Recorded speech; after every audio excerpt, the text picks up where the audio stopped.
Jane Eyre by Charlotte Bronte. Narrated by Wanda McCaddon.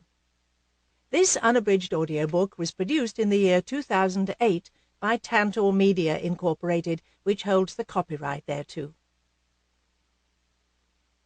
Chapter 1. There was no possibility of taking a walk that day. We had been wandering, indeed, in the leafless shrubbery an hour in the morning, but since dinner, Mrs. Reed, when there was no company, dined early. The cold winter wind had brought with it clouds so sombre and a rain so penetrating that further outdoor exercise was now out of the question. I was glad of it. I never liked long walks, especially on chilly afternoons. Dreadful to me was the coming home in the raw twilight, with nipped fingers and toes, and a heart saddened by the chidings of Bessie, the nurse, and humbled by the consciousness of my physical inferiority to Eliza, John, and Georgiana Reed. The said Eliza, John, and Georgiana were now clustered round their mamma in the drawing-room. She lay reclined on a sofa by the fireside, and with her darlings about her, for the time neither quarrelling nor crying, looked perfectly happy.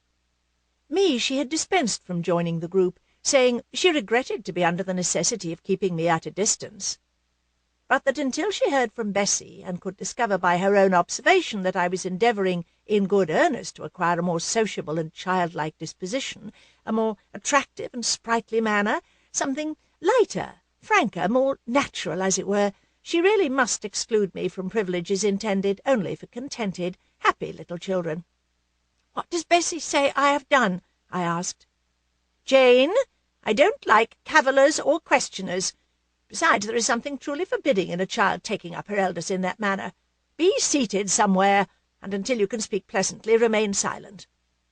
A breakfast-room adjoined the drawing-room. I slipped in there. It contained a bookcase. I soon possessed myself of a volume, taking care that it should be one stored with pictures. I mounted into the window-seat. Gathering up my feet, I sat cross-legged like a Turk, and having drawn the red moreen curtain nearly close, I was shrined in double retirement. Folds of scarlet drapery shut in my view to the right hand. To the left were the clear panes of glass, protecting but not separating me from the drear November day. At intervals, while turning over the leaves of my book, I studied the aspect of that winter afternoon. Afar it offered a pale blank of mist and cloud. Near, a scene of wet lawn and storm-beat shrub, with ceaseless rain sweeping away wildly before a long and lamentable blast. I returned to my book, Bewick's History of British Birds. The letterpress thereof I cared little for, generally speaking. Sample complete. Ready to continue?